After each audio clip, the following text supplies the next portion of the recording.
morning! Anong oras na ba? Alas 5:44 na. So, 5:44 morning. Nag-jacket ako, nakapajama. Kasi giniginaw ako kanina, mga 4 o'clock. Umihi ako, tapos ang ginaw-ginaw. So, kaya nag-jacket ako. Kumising ako ng maaga kasi tumakbo yung mga anak ko, dalawa, sa fun run. Yan, hindi na ako makatulog. Nagluto ako. Nagsaing na ako ng kanin and yung isda na tira namin kagabi, ulam. Nilagyan ko ng malunggay. Ayan, waiting yung aking malunggay.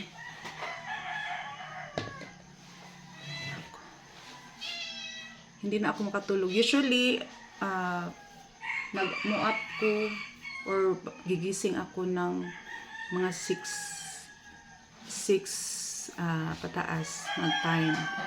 6 a.m. Ayan, malapit na mag-7. Ganyan ako gumising. Pero ngayon hindi.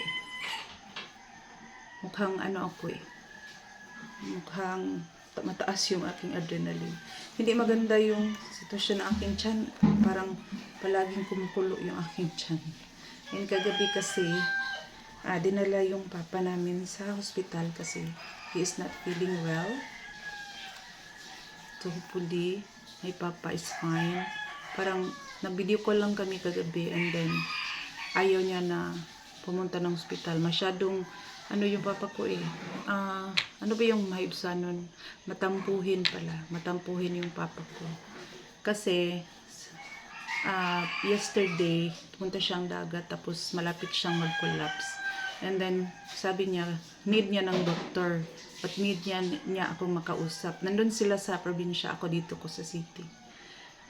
And then, hindi agad ako natawagan. Ayun, nagtampo. Gabi na nang tinawagan ko, nalaman ko kasi may nagchat na aking pamangkin na lolo daw is not feeling well. Akala ko na lang siya, nilalagnat. Pero hindi pala.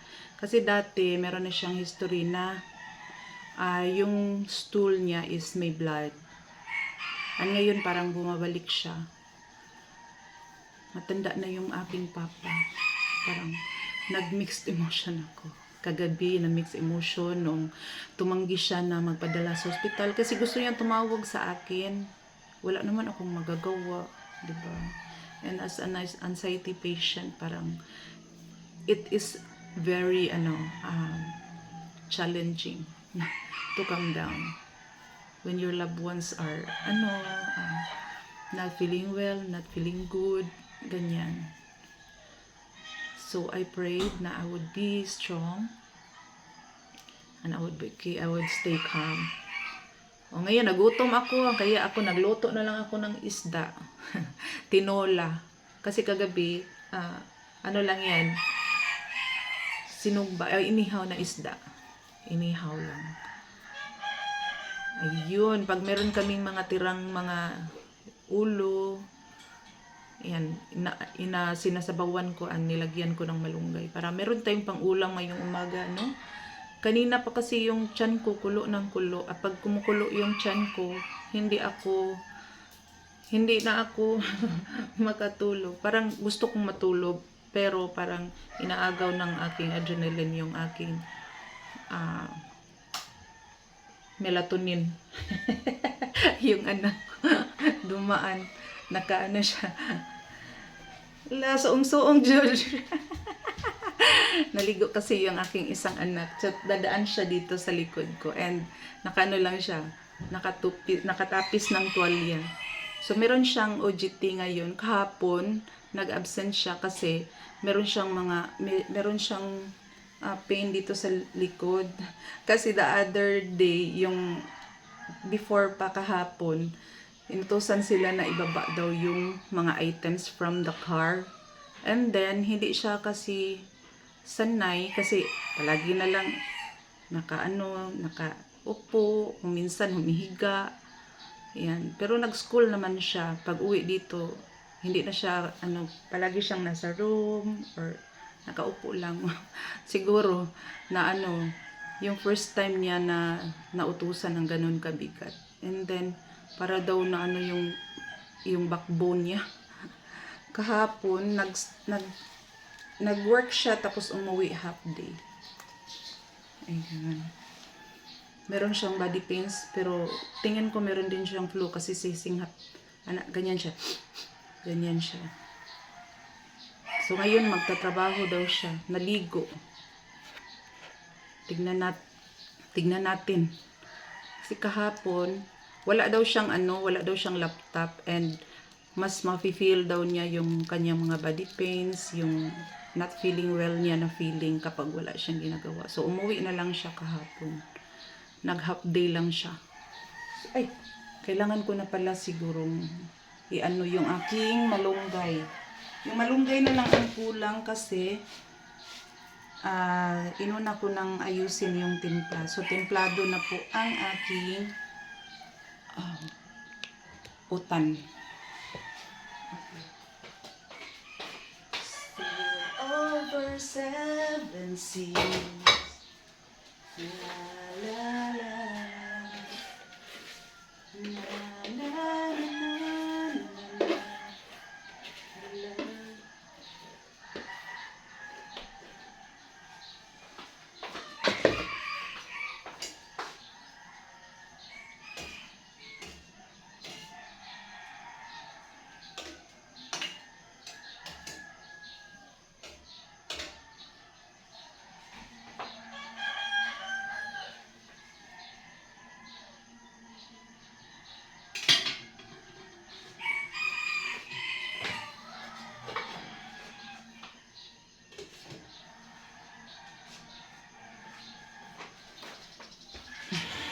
Yung papa ko kasi, kapag gusto niya na magpa-admit sa hospital, gusto niyang tawagan niya ako. I am the eldest.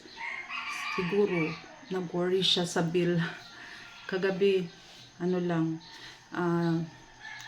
ayaw niya magpadala sa hospital kasi gusto lang niya na, ano ba yung tawag na gusto lang niya obserbaran yung kanyang katawan. And then, nung tumawag na ako, nang luod, nagtampo siya kasi ang gusto niya, tawagan niya ako. And then, yung kapatid ko, hindi agad nakatawag, nakalimutan, or na busy, kaya ayun, nagtampo. Kagabi, tinawagan ko na, and then, sinabi ko na punta na ng hospital kasi, according sa narinig ko, parang ang hina-hina niya. And is not really feeling well, kaya, meron kami GC sa family namin, kaya ayun, tinawagan ko yung mga kapatid ko para idala doon sa hospital. At ayaw pa niya magpunta ng hospital kasi maulan doon. Masyado daw maulan. Sinabihan ko siya na hindi naman kailangan na tumila muna ang ulan bago ka madala sa hospital. Ngayon na. Yung mama ko, yung kapatid ko, hindi nila makonvince yung papa ko. Ewan ko.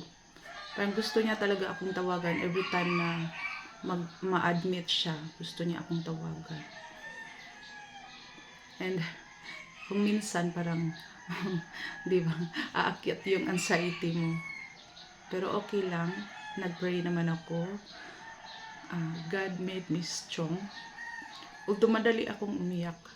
Kasi kagabi umiyak ako kasi ayaw niya magpadala sa hospital. And yung mama ko, parang hindi siya nakikinig sa mama ko. Siguro nga nag-worry talaga siya sa bill, paano pag may malalaking bayarin, ganyan. Sinabi ko na lang sa kanya na makikita naman natin yan. May papa kasi is 70 plus na. So, ganyan siya. Ayaw niya kasi umuulan pa. Hindi naman, may sasakyan naman. Meron namang sasakyan, hindi ka naman mabasa ng ulan. Meron namang mga payong papunta doon sa sasakyan. Yan, pinuntahan siya ng kapatid ko isa kagabi. Yung married na malayo sa kanya. Meron kasi akong isang kapatid na married na nandun sa kanyang bahay lang nakatira. Sa bahay muna niya nakatira kasi wala pa siyang bahay.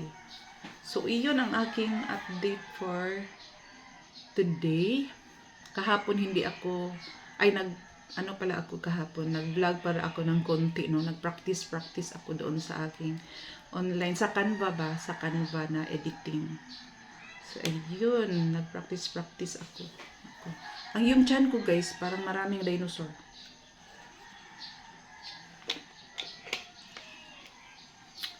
Maaga kasi yung aking, siguro nagutom siya. Maaga ako nakapaghapunan kahapon. Usually 6:30 up to 7 yung aking hapunan. Pero, dumating kasi yung ulam and then dito din yung mga anak ko at mga apo ko.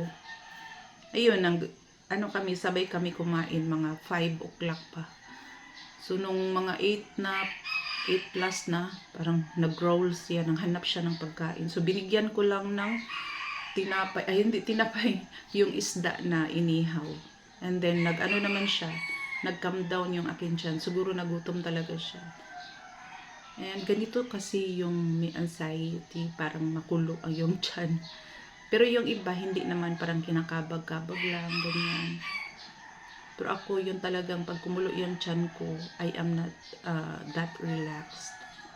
So, kailangan kong magpunta doon sa kapitbahay, magchuchika-chika, di kaya mag-bake.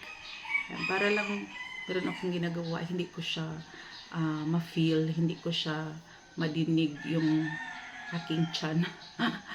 So, that's it for today.